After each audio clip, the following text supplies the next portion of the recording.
911. Let me go. Please let me go. I want to see my family again. Please, my name is Denise. I'm married to a beautiful husband, and I just want to see my kids again. Police emergency operator Bonnell. I just got a call from my dad, and his cousin came over his house. He borrowed a shovel and the gas tank with a girl in the car, and she was tied up. And the girl got out of the car, and my dad's cousin went and put her back in the car. What's the cousin's name? Mikey King. Michael King. And what does he look like? So he has dark hair, he's white, kind of chubby. What's the cousin driving? A green Camaro. The 911 calls you just heard are related to the shocking kidnapping of mother of two, Denise Amber Lee. She was abducted from her home in broad daylight and was blindfolded and restrained in the backseat of her captor's car. While in a struggle with her attacker, she somehow managed to covertly get hold of his phone, and in a desperate attempt to save her life, she secretly dialed 911, hoping to relay enough information so that they could send help. There would be many more 911 calls relating to Denise's disappearance in the hours that followed, but unfortunately, due to a number of errors and mishaps, none of them would be able to save her life, and what would follow was a harrowing sequence of events that would ultimately end in tragedy. This is the heartbreaking true crime story of Denise Amber Lee. Denise Amber Lee was heading toward the prime of her life. As a mother to two precious boys, both under the age of 2, she relished in the joy of nurturing them. Despite her young age of 21, motherhood came to her with an innate sense of ease and dedication, and right from the start she put them first in everything she did, offering up her social life to ensure that she never missed a precious moment and that she was always present to support and care for them. Beyond her maternal duties, Denise was happily married to her soulmate Nathan Lee, whom she first met during her final year of high school. Together they shared countless moments of love, laughter, and resilience, navigating through life's highs and lows hand in hand. Despite their tender years, they embodied a maturity and depth of commitment that many twice their age could only dream of. By 2008, Nathan and Denise had been married for 3 years already and had jumped headfirst into adulthood. Having started a family so soon out of high school, they weren't exactly financially stable, and the reality of providing for 2 little ones on a tight budget was no easy feat. Denise was a stay-at-home mother who took care of her family, while Nathan worked 3 jobs just to make ends meet. His main job was as a meter reader for the Florida Power and Light Company, while he also picked up shifts stocking shelves at a local supermarket and spent his summer weekends umpiring Little League games just to have some extra cash in his pocket. The pressure of being the sole breadwinner weighed heavily on Nathan, but he was determined to give his family the best life he could. And although times were tough and they literally lived paycheck to paycheck, the Lees found solace in the simple pleasures of life. For Denise, nothing was more important than the love of her family, and she cherished every moment spent with them. Materialistic possessions held no appeal for her, as she found greater value in the sentimental treasures that adorned her life. Perhaps the most precious of all was the $40 ring that Nathan gave her on their first Valentine's Day together. While some may have long forgotten such a small token, Denise wore it every day, a constant reminder of the love that bound them together. The ring spoke volumes about their relationship, representing the unwavering commitment and unbreakable bond that existed between them. For the Lees, happiness was not measured in dollars and cents, but in the richness of their relationships and the depth of their love.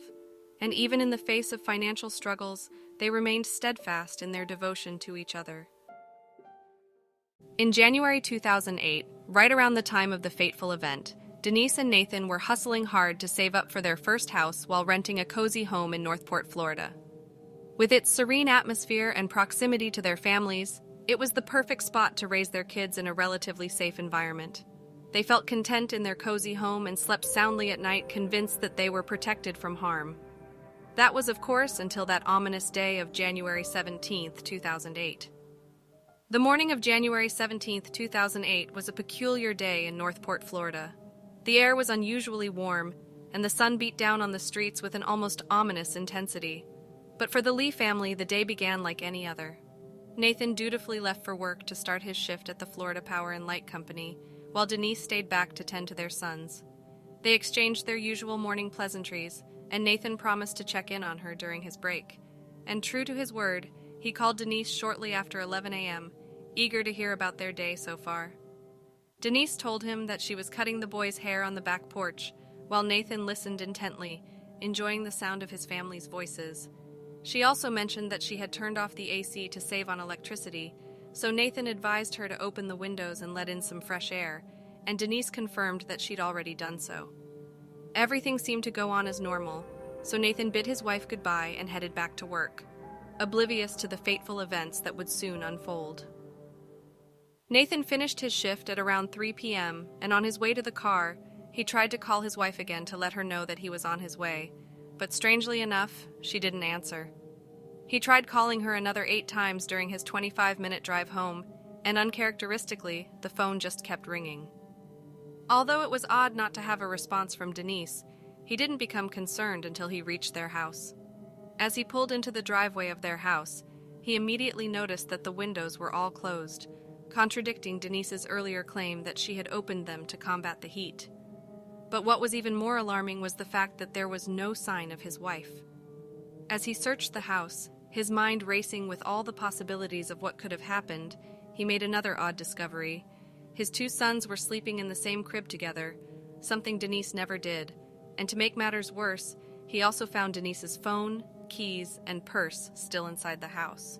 He instantly knew that something was seriously wrong, so he immediately called 911.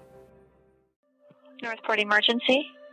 Yes, I'm at 7912 Torre Avenue. I just got home from work, and my wife, I can't find her. My kids were in the house, and I don't know where she is. I've looked every single place.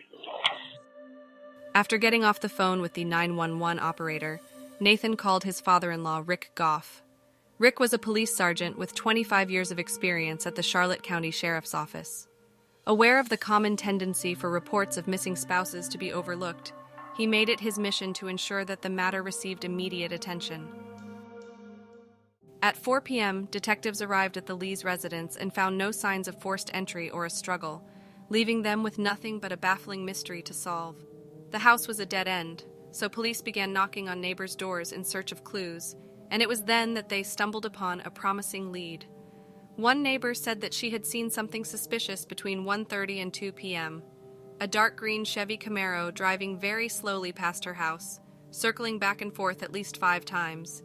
The neighbor became suspicious and immediately went out into her front garden to see what the driver was up to. She made sure to make direct eye contact with the driver so that he knew that she was watching, but at that very moment, he pulled into Nathan and Denise's driveway. She assumed the driver was probably lost and that he finally found the house he was looking for, so she went back inside and continued watching TV. However, she couldn't shake the odd feeling she had about the car. So about 10 minutes later, she stepped back outside and saw the car pulling away.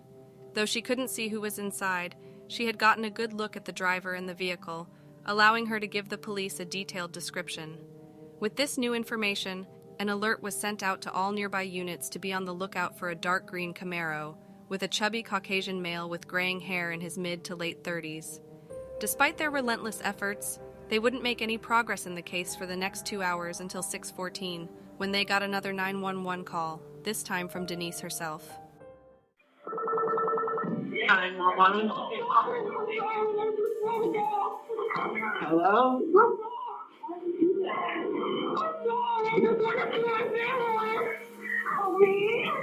What's the address? What's the address that you're at? What's your name?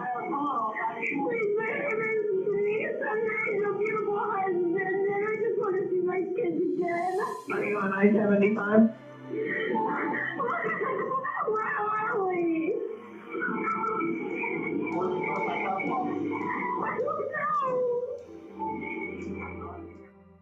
Denise displayed incredible courage and resourcefulness when she found herself in this harrowing situation. Despite being blindfolded and bound in the back seat of her captor's car, she was able to secretly obtain his cell phone and dial 911 without him noticing. In a remarkable display of composure, she spoke to the operator in a way that fooled her captor into thinking she was talking to him. She even cleverly convinced him to turn down the radio when the operator was having trouble hearing her. Tell it all what street you're on? this guy that's with you? Can you see or do you have a blindfold on?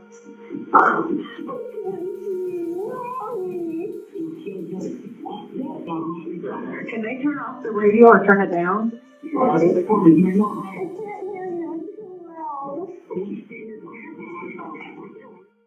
Denise's remarkable composure and resourcefulness during the 911 call, despite being in an extremely distressing situation, is truly remarkable.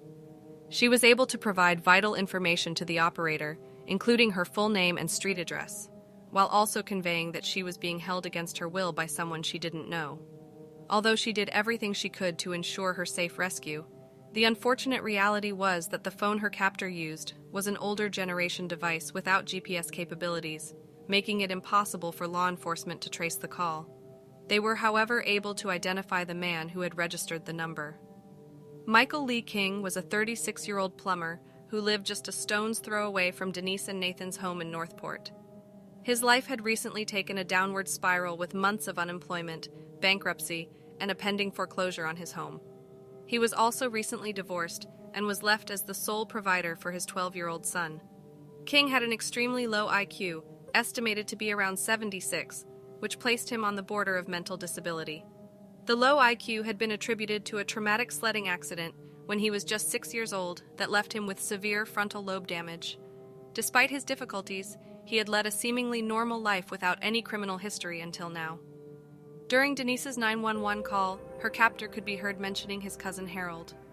Well, just after her call was terminated at 6:23 p.m., the phone lines lit up once more, this time from Sabrina Muxlow, the 17-year-old daughter of Michael's cousin Harold. Police emergency, operator Bono. I just got a call from my dad, and his cousin came over his house. He borrowed a shovel and the gas tank with a girl in the car, and she was tied up. And the girl got out of the car, and my dad's cousin went and put her back in the car. What's the cousin's name? Mikey King. Michael King. Sadly, at the time of Sabrina's call, Denise was a mere 4 miles away from her home. During the distressing phone call, Sabrina confirmed that Michael King was responsible for Denise's abduction. The events leading up to Sabrina's 911 call are harrowing. Michael arrived unexpectedly at his cousin Harold's home around 6 p.m., seeking assistance with his lawnmower, which had apparently become stuck in mud in his front yard. He asked to borrow a gas can, a flashlight, and a shovel. As Harold handed him the items, Denise suddenly leaped out of Michael's car and sprinted across the road, shouting for Harold to call the police. Michael chased after her, and after catching up to her, he forcefully pulled her back to his vehicle before shoving her into the back of his car. It was also during this altercation that Denise managed to take Michael's phone from him, and how she ultimately managed to call 911. When Harold witnessed this particular scene, he immediately went to his cousin to ask what was going on, but Michael immediately dismissed his concerns and told him not to worry about it, before hastily speeding off. Harold's gut instinct told him that something wasn't right, but he tried to rationalize it as just another domestic dispute between Michael and a new girlfriend, given his cousin's tendency to engage in tumultuous relationships. But as the minutes passed and the more he thought about what he witnessed, the weight of the encounter continued to gnaw at him. He knew that he couldn't remain silent, and he needed to tell someone what he saw. But for some strange reason, Harold didn't call the police, but instead confided in his 17-year-old daughter. Perhaps it was the fear of implicating himself, or the worry of being labeled a snitch, but either way, there was no doubt that his actions that day drastically reduced the chances of finding Denise before it was too late. At 6:30 p.m., just 7 minutes after Sabrina Muxlow's call, another 911 call came in. The caller was a woman named Jane Kowalski who was traveling down Highway 41 near the Charlotte County line. While waiting at a stoplight, Jane heard what she believed was a child screaming in terror coming from the car next to her. Her heart raced as she looked over, only to lock eyes with the driver, a chubby white male with graying hair driving a Camaro. What sounded like a child screaming to Jane was actually Denise screaming for her life, in hopes that someone would hear her. 911, where's your emergency? Well, I'm on 41 going south, and I'm going to do a cross street right now. I'm on Chamberlain. I just crossed Chamberlain. I'm on 41 going south. And I was at a stoplight, and a man pulled up next to me, and there was a child screaming in the car. Not a What happy. kind of vehicle was he in? It's a blue Camaro, like a Camaro, like in the 90s or early 2000s or something. Okay, it was a baby or No, it was a child. It was about more than how old? you know what? It's dark, and I turned to look at him, and he's a white male, sort of light-colored hair, sort of plump. He's behind me now, and I tried to slow down so he could pass me, and I could read his license plate. Okay, ma'am, don't hang up, okay? I'm not. Okay. I believe he's still behind me. I'm at Jinx Drive. I'm just crossing it. I'm going very slow, like 35 miles an hour on 41. And he's behind you? I believe he's behind me. He has not passed me, and he's going slower than I am, which is not right because we're holding up traffic and stuff. But I think that he saw me look at him, and I'm not trying to be over dramatic here, but he's going even slower now. And is he pulling over? Oh shit! And he's going to turn left on Toledo Blade. He's turning left right now. Oh. And I'm in the other lane. And okay, now it's green, and the green arrows, and he's going now. He's turning left on Toledo Blade. Yeah. Do you want me to turn? Try to follow him, or? Okay. Does he want her to follow him? Okay. Can you turn? Oh. He just turned on Toledo Blade. I don't know if I can catch up. There's a bunch of traffic, and I can't get over. Oh boy. A child in the car, someplace between 5 and 10, and it was banging on the window And screaming. and crying. And screaming. Like screaming.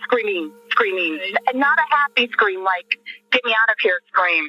Left on Toledo Blade.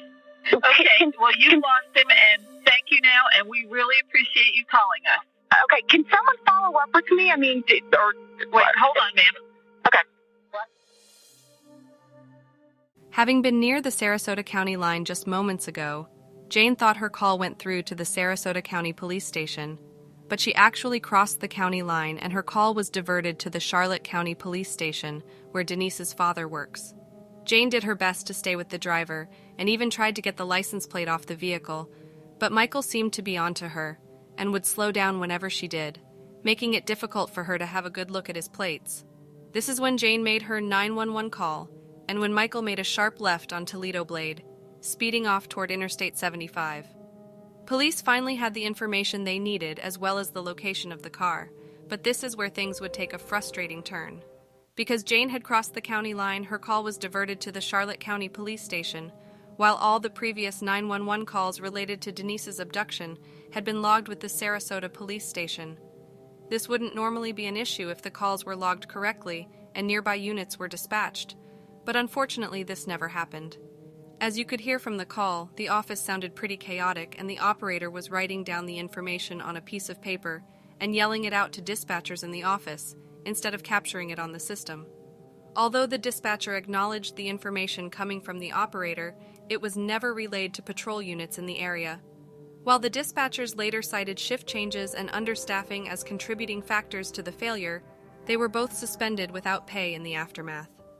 Despite the coordinated efforts of a search helicopter and multiple patrol units searching for Denise, the crucial information regarding Michael's car's whereabouts wasn't communicated to them. What's even worse is that it later emerged that a patrol officer was stationed at Toledo Blade at the time of the call, and Michael and Denise probably drove right past them. The following day, Jane Kowalski recognized Michael's photo on the news and immediately contacted the police to provide additional information. To her shock, she was informed that they had no idea who she was and that the information was never passed on to them.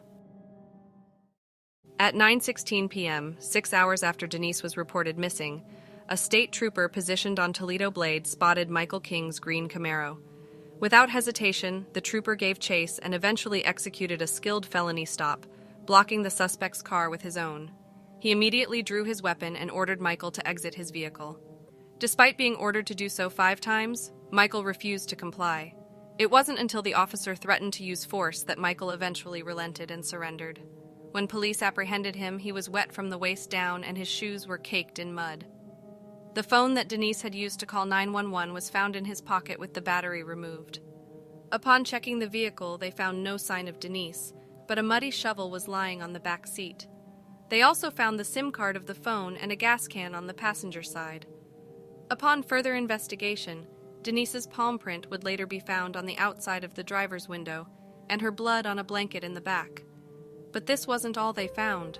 Hair strands torn out from the root were found tucked into the pocket behind the driver's seat, along with Denise's heart-shaped ring, the one Michael had given her on their first Valentine's Day. Denise had left her own evidence to ensure that Michael wouldn't escape justice. Despite the overwhelming evidence against him, Michael King refused to cooperate and maintained his innocence throughout, bizarrely claiming that he and Denise had consensual sex before they were ambushed by men in ski masks who kidnapped them. He claimed that he was a victim too, and even took credit for Denise's 911 call, claiming that he was the one who set it up. He told police that he somehow managed to escape, and the men drove away with Denise, and he didn't know where she was. One day later, on January 18th, police found the naked body of Denise Amber Lee in a shallow grave, a short distance from Toledo Blade, the very same road where Jane had told the operator that the Camaro was driving the previous day.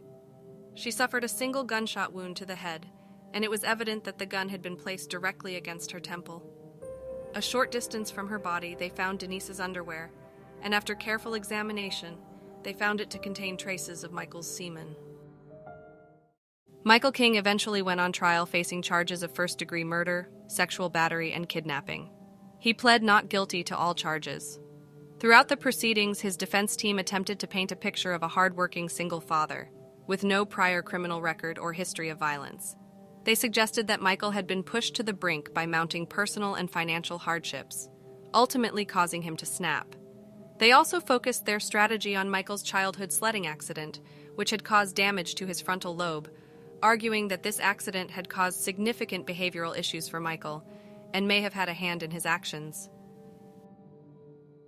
During the trial, the state presented its own expert witnesses who testified that although Michael King had a low IQ, he was still able to understand the difference between right and wrong and fully comprehend the consequences of his actions.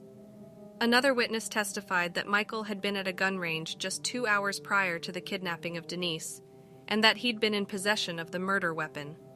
The state argued that Michael had been practicing for his heinous act at the range, and then went on a search for a victim. He drove around for a while before randomly deciding on Denise's home, after noticing that she was home alone. After abducting her, he took her back to his own home where he repeatedly assaulted her for hours, before going to his cousin's house to borrow the items he needed to bury her later. On August 28, 2009, after 2.5 hours of deliberations, Michael King was found guilty of first-degree murder, involuntary sexual battery, and kidnapping. The jury recommended the death penalty. He tried to appeal his sentence in 2012, but it was ultimately rejected, and he remains on death row to this day. Denise's family went on to file a wrongful death lawsuit against the Charlotte County Police following the dispatcher's errors. This was settled out of court for $1.25 million. After Nathan paid nearly $500,000 in lawyer's fees, he put the rest of the money into a college fund for his kids, and also purchased a modest home for the family.